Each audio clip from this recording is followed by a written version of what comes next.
दोस्तों कल की वीडियो के अंदर हम बात कर रहे थे कि पीएसएल के ड्राफ्ट के ऊपर क्या क्या नमूना गिरी हुई है, और फिर आप लोगों के बड़े मुझे मैसेजेस भी आए कि कुछ चीज़ें और भी हुई हैं जो कि मुझे पता ही नहीं था। उनके बारे में ही बात कर लेंगे।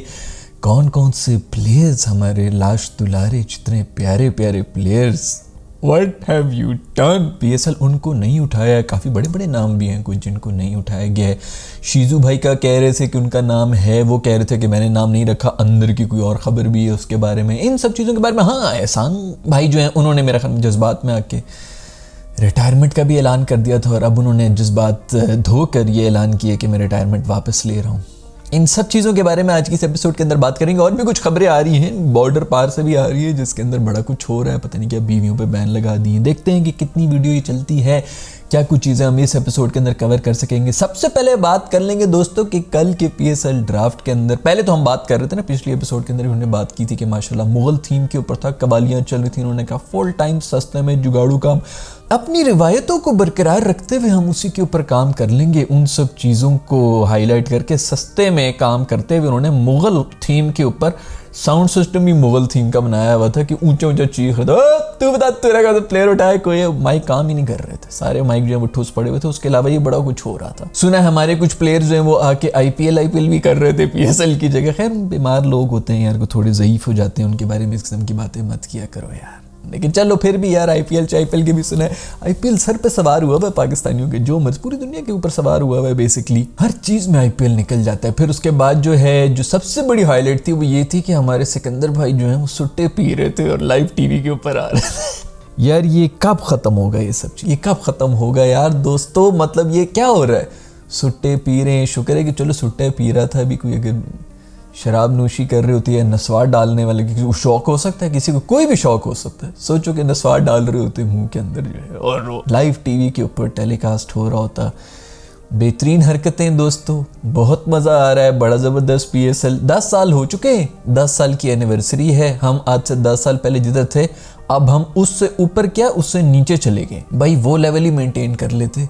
दुबई में हो रहा था, ज़रा कोई गोरे शोरे किस्म के ऑर्गेनाइजर्स थे, या कम से कम जिधर के भी थे देसी भी वहाँ पर थोड़े मेरे हमने को पढ़े लिखे आ गए होंगे, जो भी था बहुत बेहतर था। आज से 10 साल पहले 2-3 एडिशन हुए थे पीएसएल के दुबई के अंदर, सब चीज़ें मज़े की हो रही थी। ओपनिंग सेरेमनी भी अच्छी होती थी, गाने भी मज़े के होते थे, एंथम जो आते थे, ऐसे भी सब चीज़ें बेहतर हो रही थी, प्लेयर्स भी बेहतर थे। यहाँ पर आ गए हैं बस वही रेलू कट्टे, अपने यार दोस्त, मेरे कज़न की कंपनी है, मेरा वो है, हमने सबसे बड़ी शादी करा दी, हमने सबसे बड़ा जो है लॉन्च इवेंट करा दिया, उन्हीं सबको जो है बस दे रहे हैं। 3rd क्लास स्टैंडर्ड के ऊपर हमारा ड्राफ्ट हो गया, जिस शुक्र है भाई किसी तरह हो गया, ड्राफ्ट हो गया। खुशी इस बात की है भाई कि कुछ थोड़े मतलब नाम शाम जो है ना बेहतर हैं। नाम जो मर्जी हो, चलो कितने बड़े नाम आएंगे, सारे तो आईपीएल खेल रहे होंगे, क्लैश भी हो रहा है आईपीएल के साथ, लेकिन कम से कम कुछ डिसेंट टीमें जो हैं वो थोड़ी कंपैरेटिव लग रही हैं। ऐसे नहीं रेलू कट्टे मैचेस होंगे, अब ज़रा बेहतर किस्म के प्लेयर्स भी आए। खैर ये पहले प्रेडिक्ट कर दिया था जब लोग बात कर रहे थे कि भाई आईपीएल के साथ क्लैश हो रहा है, ये हो रहा है, वो हो रहा है। तो आईपीएल के साथ क्लैश होने का फ़ायदा ही हो रहा था कि वहाँ पर जो रह गए थे उन सब ने भी इधर ही आना था, तो इसलिए इसके लिए रजिस्टर हो गए थे। अगर 15-20 दिन के बाद आईपीएल हो रहा होता ना पीएसएल के, तो किसी ने भी नहीं इधर आना था, उन सब ने उधर के लिए जो है फुल जोर लगाना था। दूसरी बात ये कि जो वैसे भी सिलेक्ट हुए हुए होते हैं उनको यही होता है कि हम पहले थोड़ा प्रैक्टिस करके जाएंगे, इंडिया में जाएंगे, हम किधर कहीं और कमिट हो सकते हैं। खैर पॉइंट ये कि भाई शुक्र है कि प्लेयर्स थोड़े बेहतर हो गए, लेकिन बहुत से ऐसे नाम हैं दोस्तों जो कि सिलेक्ट नहीं हुए। उनके ऊपर सबसे टॉप पे मेरे दोस्त का नाम है मिस्टर सरफराज अहमद, उसको नहीं उठाया तुम लोगों ने। कोयटा वालों, कोयटा के जो ओनर हैं, कोच वोच सारे हैं, वो सब भी जो हैं वो बेसिकली कराची के ही हैं। तो उसके ऊपर किसी ने बात नहीं की कि इनके साथ कोई नाइंसाफ़ी हुई है। यही चीज़ अगर पेशावर ज़ल्मी में या लाहौर कलंदर में गलती से हो जाती तो ओए होए इस वक्त जो है ना आग लगी होती थी कराची वालों। वैसे कराची वालों के साथ जुल्म तो करते हो तुम लोग यार, मेहनती लोग हैं, प्यारे लोग हैं कराची के, मेरे दोस्त जितने भी। खैर मेरे दोस्त को नहीं पिक किया, हमने तो सुना था कि क्यों कराची किंग्स में लोग पता नहीं कह रहे थे फेयरवेल दे दें उनका आखिरी मैच कराची किंग्स, प्लीज़ उनको उठा लो, एयरवाई वालों प्लीज़ उनको उठा लो, कराची किंग का कप्तान बना दो, ओपनिंग बैट्समैन भी बना दो, बॉलिंग भी करवा दो ना भाई। ये मामे की टीम बनी हुई है जिसके अंदर जो फेवरेट चल रही होंगी, अगलों ने करोड़ों की टीमें ली हुई हैं, उन्होंने मैच जीतने भी होते हैं, स्पॉन्सरशिप्स इन्वॉल्व होती हैं, ऐसे जो है नहीं किसी को जो है वो करना। खैर खबरें ये आ रही है कि भाई सरफू भाई को जो है हेड कोच बना रहे हैं, तो मुइन खान क्या रहेंगे अब, अरे वो भी कुछ हैं, पता नहीं सेलेक्टर होंगे या कोच ही हैं, बट जो भी हो सरफू भाई को बहुत बहुत मुबारकबाद हो, आपको कोच बना रहे हैं कोयटा ग्लैडिएटर का। कोच वोच का कोई ऐसा टू बी ऑनेस्ट रोल होता नहीं है, 2 हफ्ते के लिए टीमें मिलती हैं, उनमें भी गोरे कप्तान आए हुए होंगे, सरफू भाई क्या उनको गाइड कर लेंगे, वो बस उनके मैनेजर ही बने होंगे, उनका ख्याल रखेंगे, खाने वाने की कोई कमी ना हो, ये ना हो भाई, प्यार से दोस्ती की तरह रहना। 2-3 हफ्ते का टूर्नामेंट होता है, बेसिकली 3 हफ्ते के अंदर पता चल जाता है ना कौन सी टीम किधर जा रही है। 2 हफ्ते के अंदर के जाके थोड़ी बहुत कुछ जल छल होती है टीमें, उसके बाद जो आधा टूर्नामेंट गुजरा हुआ भी होता है। तो कोचिंग वोचिंग कम ही होती है, कप्तानी होती है उसके अंदर। मेरे ख्याल में तो कप्तान शैतान क्वेटा की इस वक्त जो है वो ऑन पेपर बड़ी ही सॉलिड टीम है। खैर भाई, सरफू मेरे दोस्त से बहुत ज्यादा फायदा उठाया क्वेटा वालों ने। पिछले 3-4 साल से जो उनकी परफॉर्मेंस जा रही थी उनकी कप्तानी में, उसके बारे में कोई भी बात नहीं करेगा। 2017 का चैंपियंस का 5 से 7 साल पहले उन्होंने जिता दिया। उनको हर टीम का कप्तान बना दो, जो 4 साल से जो क्वेटा के साथ 4 साल तो हो रहा होगा, 3 साल तो हो ही रहा है, ये तो मुझे कंफर्म नहीं है। मैं 4 साल से जो वो हालतें हुई नहीं है क्वेटा वालों की, उसके ऊपर भी थोड़ी नजरसानी कर लें। खैर भाई, मेरे लिए जो सबसे बड़ा शॉकिंग बात थी वो ये थी कि जेसन रॉय को नहीं लिया है, किसी ने भी नहीं।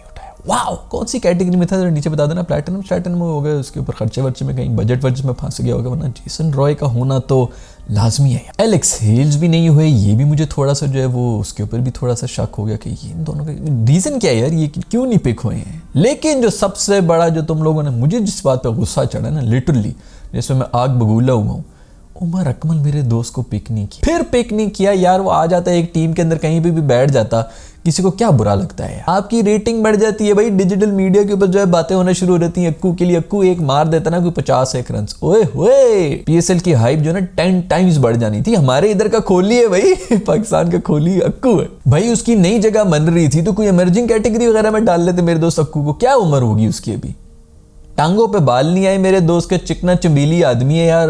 बहुत मुझे डिसअपॉइंट किया, अक्कू बेचारे को पीछे कर दिया। उसी से मुझे याद है अहमद शीजू जो हैं, उन्होंने एक दिन पहले आके जो है वो ऐलान कर दिया कि मैं थूकता हूँ, मेरे ज़बरदस्ती इन्होंने नाम डाल दिए। फिर अंदर के कुछ लोग बता रहे हैं कि भाई ज़बरदस्ती किसी का कोई भी नाम नहीं रह सकता, अपने पूरी जो है वो रजिस्ट्रेशन करनी होती है, अपने फॉर्म जो है जमा कराना होता है, भर्ती होना पड़ता है कि मैं अवेलेबल हूँ। तो ये पहले इन्होंने भर्ती कराया, उसके बाद 5-6 दिन लोग बोलते रहे, ये वो सोशल मीडिया सारा चीख रहा है, तो वापस आ गया, इससे तो कहा था मेरा रिटायरमेंट, चुप करके कर लूँगा, ये वो नाम आ जाएगा तो फलाना ये वो। अंदर की खबर ये है, वैसे ये असली खबर है, मुझे नहीं पता कि ये है कि नहीं है, लेकिन अंदर की वो खबरें ये है कि भाई को जब पता चला ना एक दिन पहले कि कोई भी टीम इंटरेस्ट नहीं शो कर रही, तो फिर इन्होंने आके जो है वो ऐलान कर दिया। अगर तो इस तरह की है शीजू, वेल डन यार, बड़ी बेहतरीन तूने टाइमिंग की है। एक दिन पहले आके कह दिया मैं थूकता हूँ PSL करके, दोबारा के इन्होंने ज़बरदस्ती मेरा नाम रखा है। मैंने तो कोई नाम शाम नहीं दिया था, तो मैं नहीं हूँ, मैं अवेलेबल ही नहीं हूँ। तो वेरी वेल डन यार, अच्छी टाइमिंग की है। मुझे नहीं लग रहा यार हर चीज़ के ऊपर इतना भी कि हमने शक करना कि ये भी वो भी, बट यू नेवर नो यार इधर क्या हो रहा होता है। इन प्लेयर्स का कोई कुछ भी नहीं कह सकता। खैर सऊदी को भी नहीं लिया है, सऊदी भी हो जाता तो यार ज़रा रौनक लगी, हेल चेल होते, सऊदी शुदी होते तो थोड़ा मज़ा तो आता PSL के अंदर जो है ना, और ज़्यादा नाम आ रहे होते। खैर वो एक लिमिट भी होती है ना कि इतने फॉरेन प्लेयर्स आ सकते हैं, तो मैं हम सबकी पूरे हो रहे होंगे। इसीलिए कुछ लोग कह रहे हैं कि 2 और टीमें, भाई नहीं, कोई 2 और टीमें ना डालो यार, ये बड़ी मुश्किल से जो है अभी जाके तो यार थोड़ा सा बैलेंस बना है, वो भी इसीलिए शायद क्योंकि IPL के साथ क्लैश हो रहा है तो प्लेयर्स अवेलेबल थे, वरना अभी 2 और टीमें भी आ जाएंगी तो बड़ी रेलू कट्टी किस्म की टीमें बनेंगी। अभी ठीक है, बिल्कुल ठीक जा रहा है, जितने हमारे पास प्लेयर्स का पूल है ना उस लिहाज से बिल्कुल ही ठीक है। और बड़े लोग जो है वो दुखी हुए हैं कि धानी नहीं, अभी धानी तो यार शाहीन से हमारा पाकिस्तान के जो टूर वूर थे उसके अंदर बड़ा भाग भाग के बॉलिंग करा रहा था, उसको नहीं रखा हमने। खैर उसके अंदर भी कुट्टे ही खा रहा था, फिर शायद खाया, हाँ इंजरी भी हो गई थी ना उसकी लास्ट टाइम, जो मुझे याद पड़ रहा है, तो उसकी इंजरी हो गई थी। अब इंजरी में होगा तो अब उसको कौन लेगा टीम में। खैर उनके भी कोई एटीट्यूड के मसले आ रहे हैं, सुना है कि जी उनसे प्रॉब्लम है। एक तो यार ये हमारे क्या यार, मतलब अभी कुछ बने भी नहीं है और अभी से एटीट्यूड के जो है वो मसले भी आना शुरू हो गए हैं। अब मस्तियाँ करा दो भाई धानी से। उसी से भाई पता चला है कि एहसानुल्लाह जो हैं उन्होंने कल जज्बात में आके उन्होंने कह दिया मैं थूकता हूँ, मैं PSL से रिटायरमेंट का ऐलान करता हूँ, मैं बाकी सारे फॉर्मेट्स में जाकर दुनिया का सबसे बड़ा प्लेयर बन जाऊंगा और PSL पे थूकूंगा। इस किस्म की उन्होंने बातें, शायद इस तरह थूकने वूकने की तो बात नहीं की, लेकिन उन्होंने रिटायरमेंट का ऐलान कर दिया। पहले तो उसके ऊपर मुझे हो रहा था कि अब यार क्या लोग हैं यार। फिर आज मेरा ख्याल में उनका कोई नया बयान भी आ गया जिसके अंदर वो ये कह रहे हैं कि मैं अपनी रिटायरमेंट वापस लेता हूँ, मैं रात को जज्बाती हो गया। अक्सर लोग जो हैं वो रात को ही जज्बाती हो जाते हैं, अजीब हरकतें कर जाते हैं, लेकिन यार थोड़ा सा कंट्रोल कर लो यार। ये भाई मैं इसीलिए कह रहा हूँ, मेरा मतलब मैं बड़ी मुझे अच्छी लगी थी इसकी 150 उस दिन भी इसके इंटरव्यू में कुछ सुन रहा था, उसके अंदर लगा हुआ था मैं 150 पे कराऊंगा, 150 पे कराऊंगा। अब यार तू 140 भी 135 भी करा ले, 35-40 ही करा रहा है, लाइन लेंथ रख ले भाई।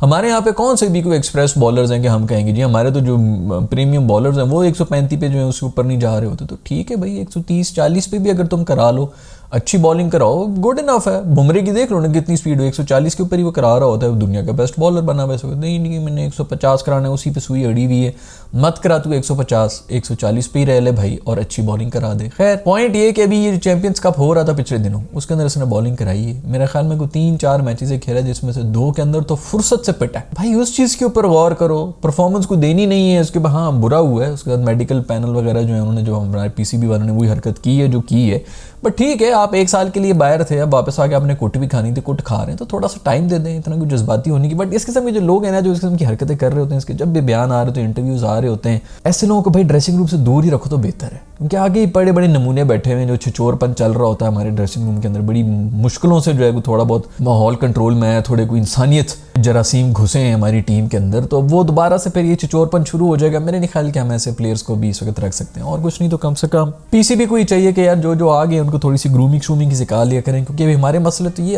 आना शुरू हो गए हैं। बाकी फॉर्म शॉर्म और गेम क्या ही करनी है, हमारे तो ग्रूमिंग के ज्यादा मसले आए। तबरेज शम्सी को भी नहीं लिए, वो पता नहीं कोई बूट शूट के ऊपर फोन मिलाया करता था, उसका जो हमने फोन ही काट दिया। साजिद खान को नहीं लिए, ये मतलब साजिद खान की बिल्कुल ही कोई जगह नहीं बनती आपकी पीएसएल के अंदर, कहीं पे भी कोई एक्स्ट्रा स्क्वाड के अंदर भी कोई प्लान में नहीं है। इतना भी क्या कोई वो हल्का स्पिनर होगा कि बिल्कुल ही जो है रेड बॉल की उसके ऊपर रख दिया। रेड बॉल में अगर कर भी रहा है, वाइट बॉल में मतलब आई डोंट नो, मुझे नहीं पता, वैसे मैंने उसको देखा भी नहीं है कि भी वाइट बॉल कराते हुए, लेकिन इतना ज़्यादा फर्क होगा कि जी उसको तो बिल्कुल ही आउट किया हुआ। नूमी भाई को भी साइड पे किया होता है, पाकिस्तानी कंडीशंस के अंदर ही बात करनी है। शर्जील पता नहीं किधर चले गए, मैं सोच रहा था कि शायद वो भी आ जाएंगे, खैर चले नहीं हैं, उन्होंने अभी कितना वापस टीम में तो आना नहीं है। दूसरी तरफ इमाम, मेरा दोस्त इमाम, ओ माय गॉड, अब वो चैंपियंस ट्रॉफी के अंदर भी वापस आ रहा है और इधर पीएसएल के अंदर नहीं होगा। कोई कॉन्फिडेंस वगैरह के लिए स्क्वाड वार्ड में आ जाता बिल्कुल ही, उसको भी वो भी यार तूने भी कसम खाई हुई है इम्मी को चौके मार ले यार भाई, तू वाइट बॉल के ऊपर अगर ओडीआई का तू इतना प्लेयर है बना ले, तूने जरूर बस वो अपने ऊपर ठप्पा ही लगाना है कि नहीं मैं खेल ही नहीं सकता T20 आई को, मार ले भाई तू। खैर किधर मारेगा बेचारा, अभी चैंपियंस कप के अंदर पता नहीं इसने क्या परफॉर्मेंस की, अगर आप लोगों को पता होगा तो नीचे बता दें। मेरा ख्याल में इनको भी कोई कप्तान बनाया हुआ था, जो मैं पहले भी मेंशन कर रहा था कि जिन लोगों की टीम के अंदर जगह नहीं उन सबको कप्तान बनाया हुआ चैंपियंस कप के। साहिबजादा फरहान भी नहीं है, वो तो अभी ये पिछले दिनों हमारी टीम का ओपनर था T20 आई के अंदर, वो पीएसएल के अंदर कहीं पे भी नहीं है। पता नहीं क्या चल रहा है यार इस मुल्क के अंदर, कहाँ से हम उठा के किसको कहाँ पे रख रहे हैं, कोई आइडिया मुझे नहीं हो रहा। हम तो खेलते नहीं है डोमेस्टिक, तो हमें तो पता नहीं है कि असलियत क्या है, बट जिस बंदे की पीएसएल में किसी टीम ने पिक नहीं किया है, वो हमारी नेशनल टीम का जो है वो ओपनर बना हुआ था। दूसरी तरफ वो मूसा खान जो है, वो भी मूसा खान भी गायब हो चुका है। खैर भाई ये है खबरें उन लोगों की जो कि इस दफ़ा पीएसएल के, और भी बड़े नाम हैं, बड़ी लंबी एक लिस्ट है, लेकिन आपको अगर कोई लग रहा है कि कोई बंदा जो है वो उसकी जगह होनी चाहिए थी और इस दफ़ा पिक नहीं हुआ, तो नीचे कमेंट दानी में ज़रूर बता देना मुझे कि क्या है। आज के एपिसोड में इतना ही दोस्तों, और भी बड़ी खबरें आई नहीं है। मेरा ख्याल में वो इंडियन हमारे दोस्त जो है उनकी बीवियों के ऊपर बैन लग गए हैं और बस के अंदर भी ट्रैवल करना लाजमी हो गया। पॉइंट मेरा ये कि अगर बस में अभी ट्रैवल करना लाजमी हो गया है, इसका मतलब है कि ये क्या अलग-अलग फिर रहे थे। कौन था वो वीआईपी जो अलहदा फिरता था? नेक्स्ट वीडियो के अंदर इस सब चीज़ों के बारे में बात करेंगे। I'll see you in the next video. Bye.